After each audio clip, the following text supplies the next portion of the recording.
So we are smash in the middle of our monthly theme, the practice of becoming. And what exactly is it that we are seeking to become? The truest truth of who we are.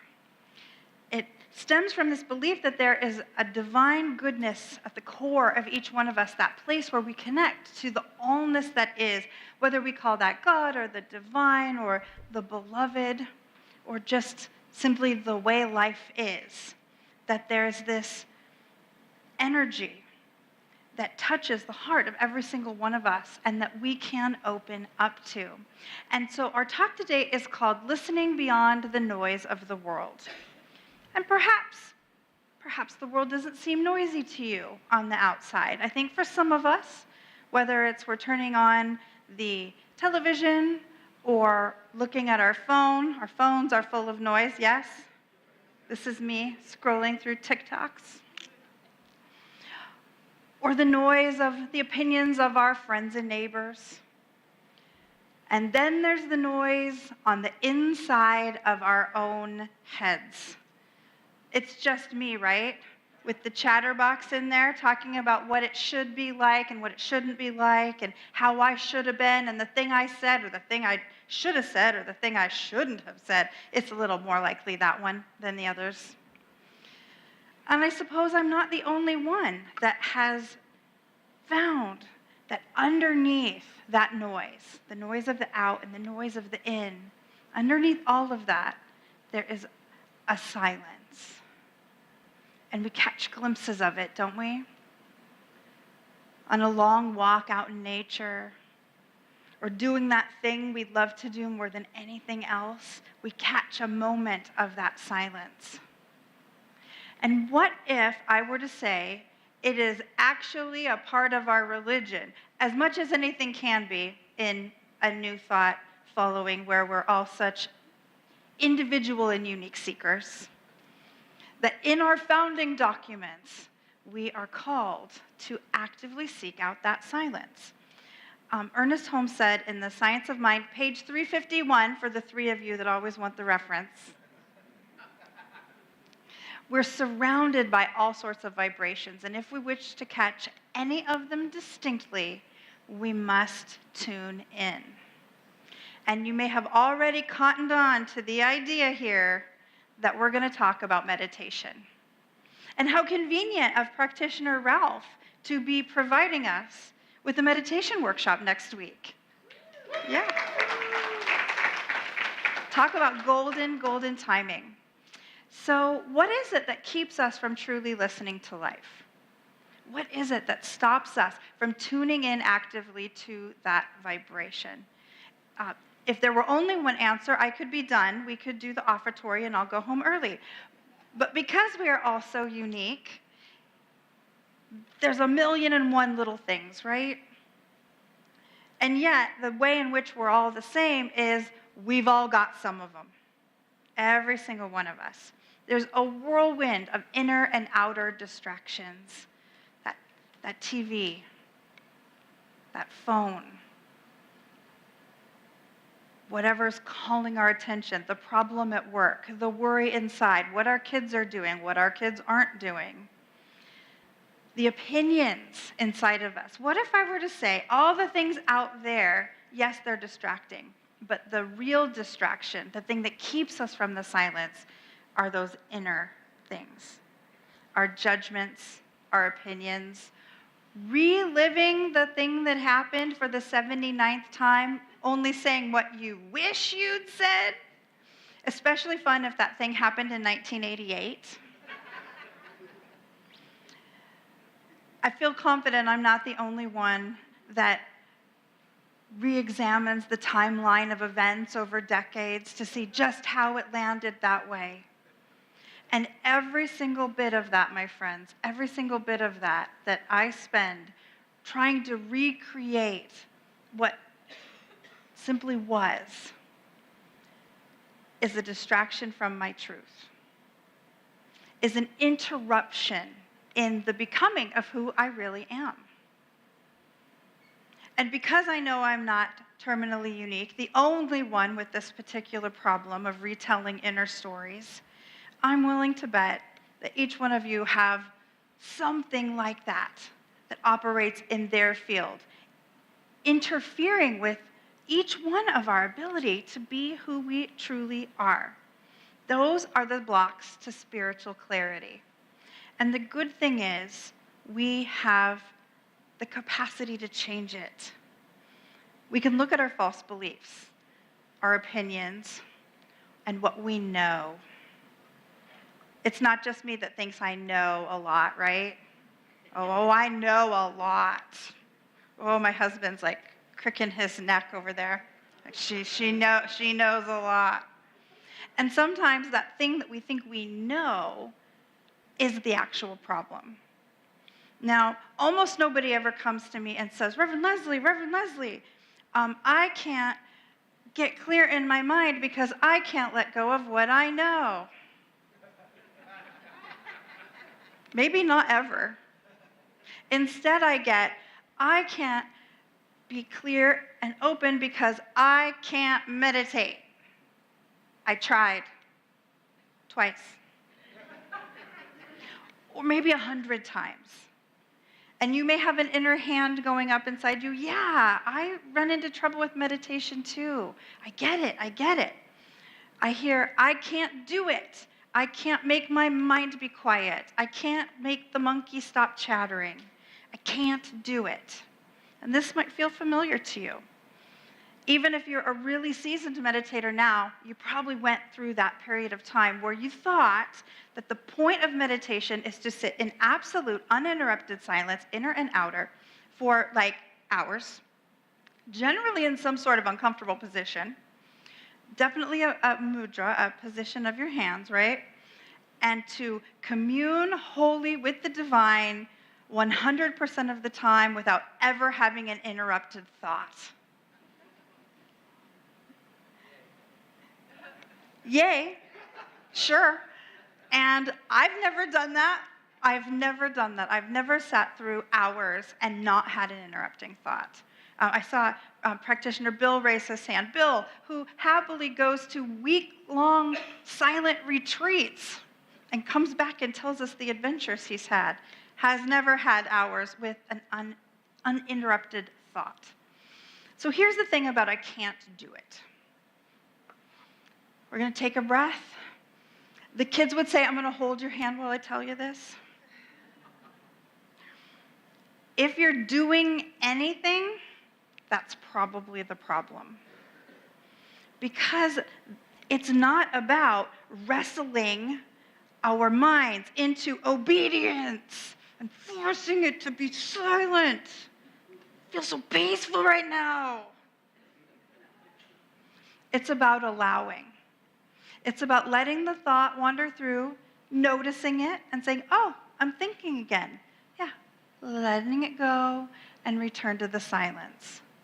Even if we do that 100 times in a 10-minute meditation, we have done the job of meditation. Our job is to show up and keep showing up. I like to think of my thoughts as like they're sitting on little leaves that are floating down a stream. And I just watch the leaf go down the stream and return to the silence. Is that different than your idea of what meditation has been for you? If that feels foreign at all, I invite you to feel into that idea of just letting the silence be, just letting it be.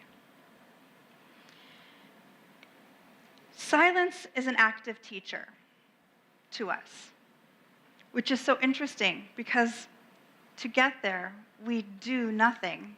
As I said in my newsletter, my friend Robert often says, don't just do something, sit there. And that truly that's the heart of meditation. It becomes active for us because true listening, quieting the intellect, entering that inner sanctuary of the divine, that's where the true us lives. Beyond our political ideas, beyond our social ideas, beyond our religion or our philosophies, beyond how we think someone else should have acted or how we think we should have acted, beyond all of that, inner is that altar of the Most High that Reverend Karen talks about, that place of the divine within each one of us that is the truth of who we really are. Every single one of us have one. Every single one of us. And it's interesting the way we can find a technique to get through life, often a philosophy or an idea that we hang on to for dear life, when finding that thing that we seek invites us to let go of that and to simply be.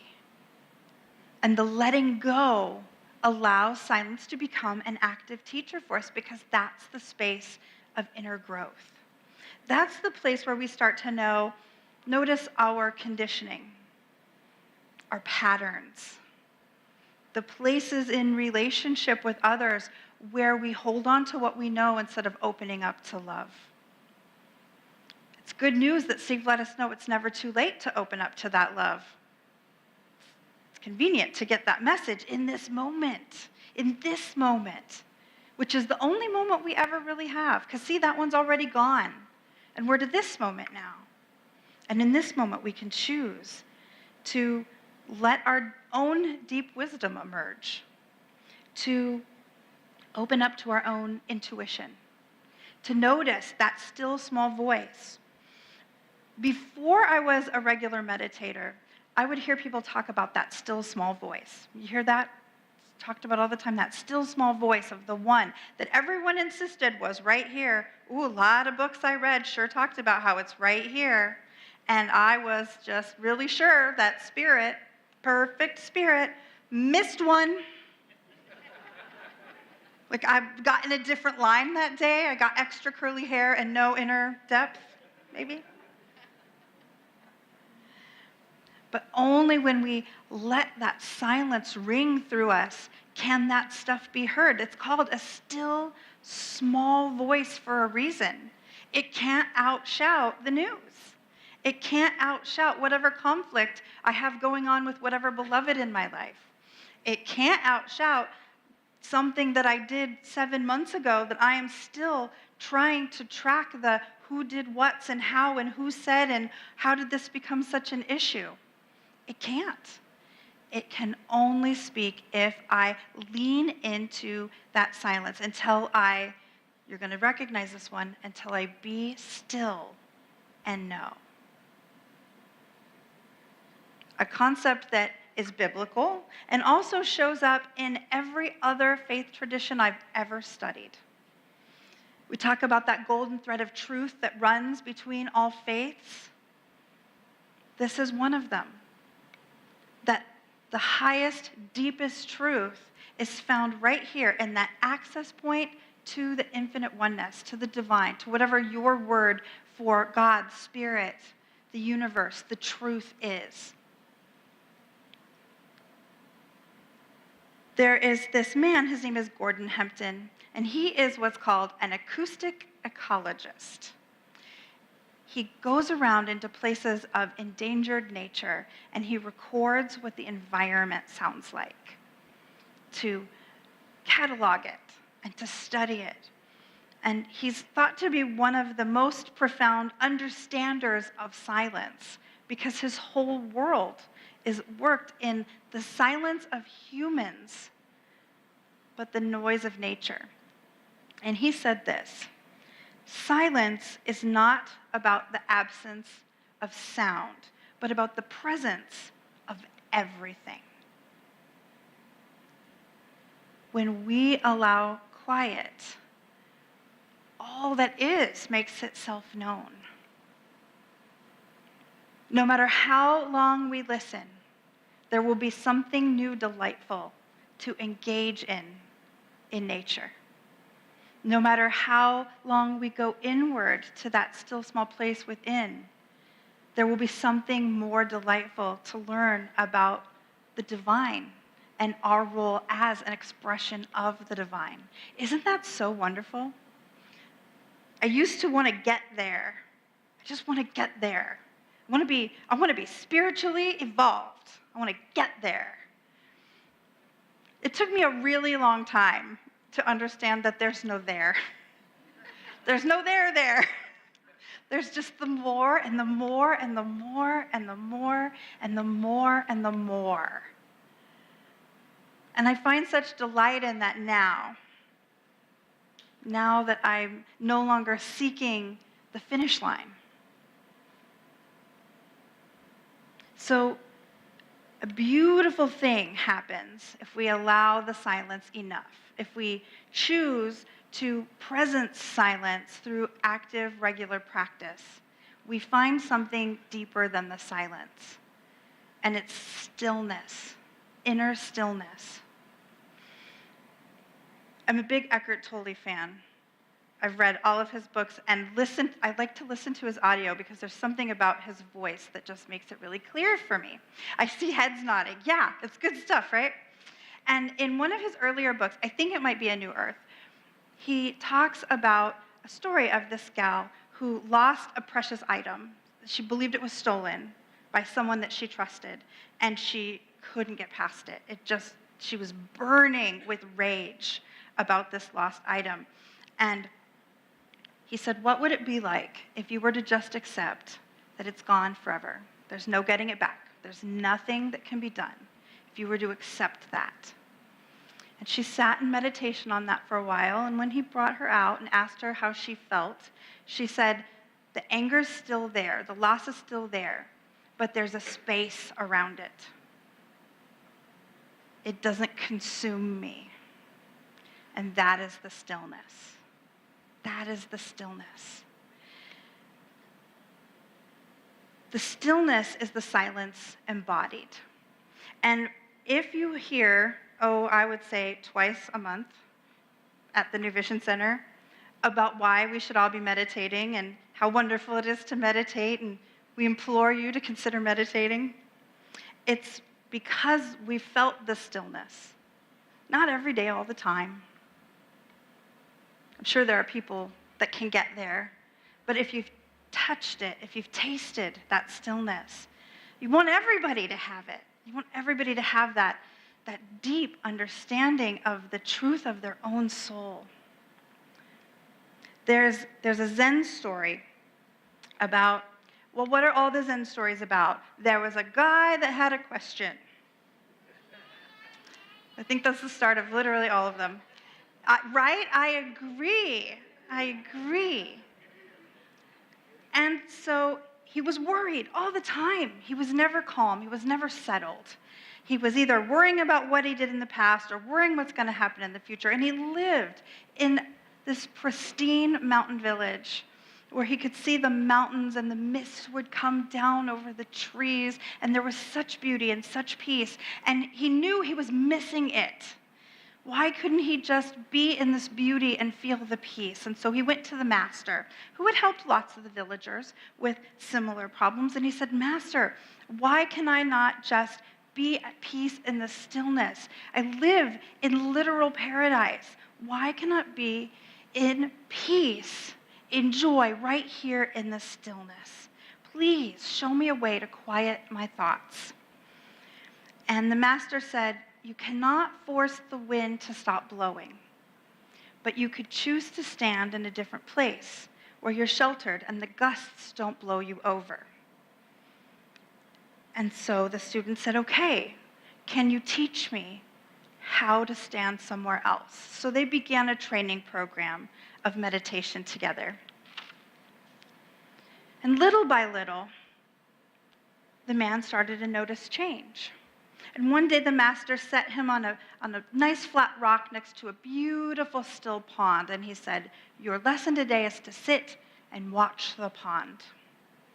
And as he watched, he started to see the reflections of his mountain in the pond, and the sky and the clouds floating by, and even his own reflection, beautiful in the pond. And he started to think, I understand the silence. And right about then, the master picked up a pebble and threw it in the water. And ripples, ripples, ripples. Gone was his beautiful, pristine image. It was gone. He could see flashes of trees and sky and mountain in the circles as they waved out. But he said, why? Why would you do that? I was finally getting clear. And the master said, the water was perfectly clear before, but only one stone can scatter the reflection. And the man said, I think I get it. If I stop throwing stones in my mind, will I be at peace?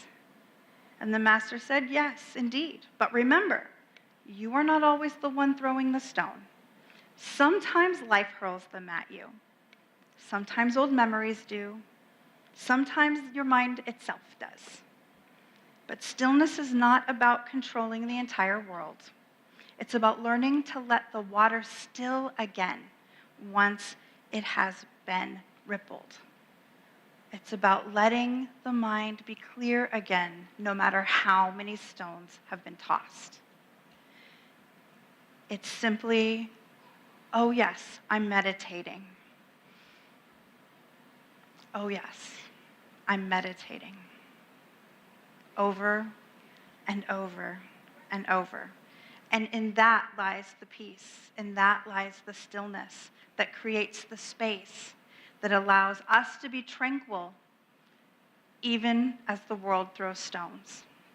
And so here is your invitation this week. It's a lot like a lot of other invitations you've had on other weeks. This week, I invite you to join me in the challenge to meditate silently 10 minutes every day. Just in the quiet, coming back and back again.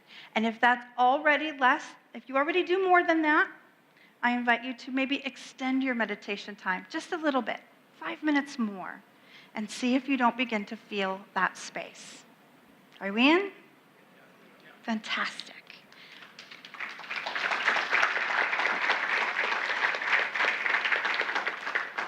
Let's anchor this in with some prayer. What a joy it is to remember that the best parts of this thing we call life are right there in the palm of our hands. That infinite spirit is always right where we are. That in fact, no one has been missed out in the line of inner depth and sacred silence. How good it is to know that whatever is needed, whatever is wanted, whatever feels like it is that which will expand us, that it is right there in that still small voice and that guidance that comes on the inside. That there's nothing anyone could ever want that is not available in the divine. There is nothing that cannot be healed in the oneness. Nothing.